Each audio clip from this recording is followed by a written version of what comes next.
The asylum stood like a beast in the dark, its jagged silhouette carved against the pale moonlight.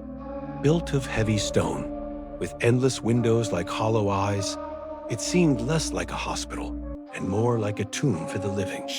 Locals had long warned that the walls of Trans-Allegheny Lunatic Asylum had absorbed every scream, every desperate cry, every whispered secret of the thousands who had perished inside. For years, it remained abandoned, its corridors stretching into silence, until a group of 4 urban explorers decided to uncover its secrets.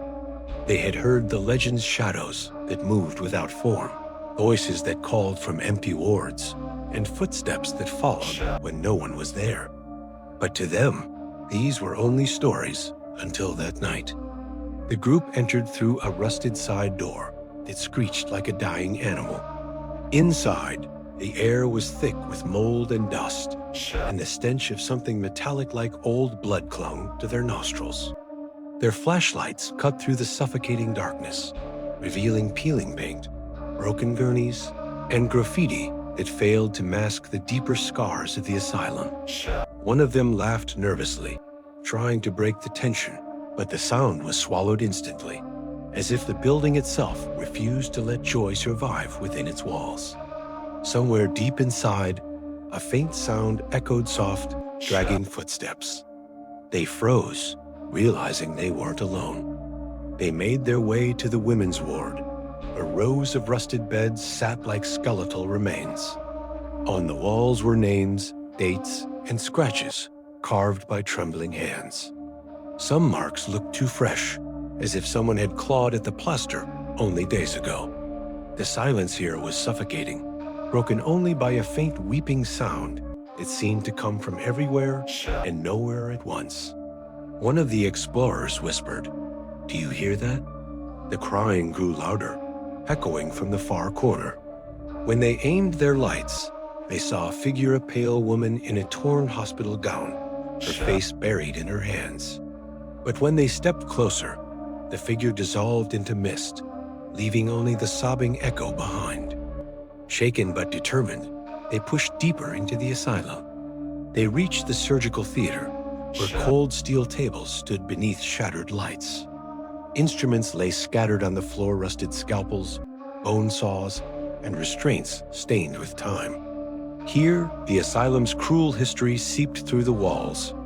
It was said doctors had performed lobotomies without anesthesia, their patients screaming until their voices broke.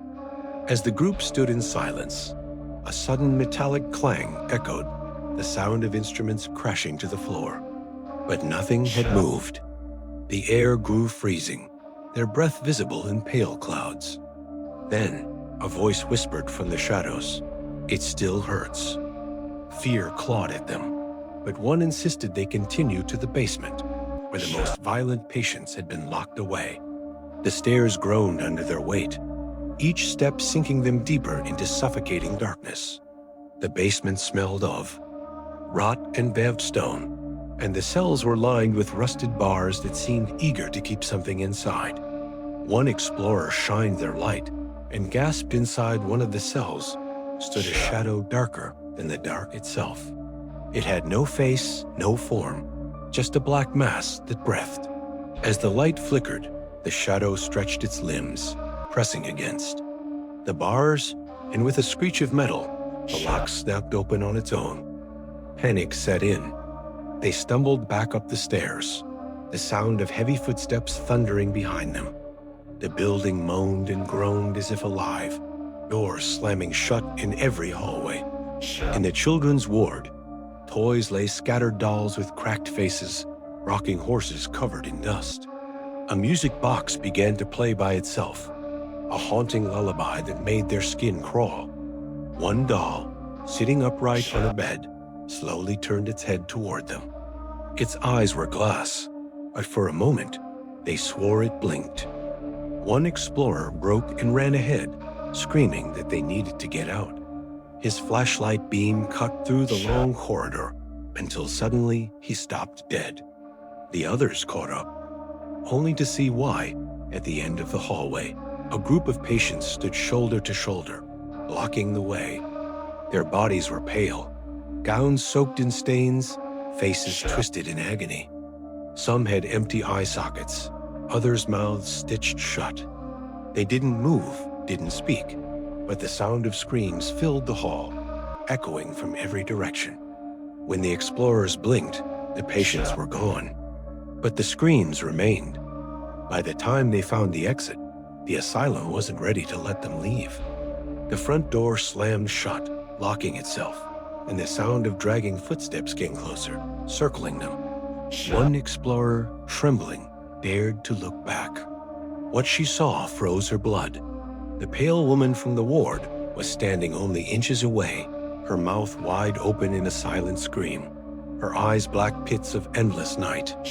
The lights flickered, then went out. When the survivors stumbled outside hours later, the sky was already turning gray with dawn. But only 2 of them had made it out. The others were gone lost to the asylum's hunger. Some say if you walk past Trans-Allegheny today, you can still hear them calling, their voices trapped within the walls forever, begging for release.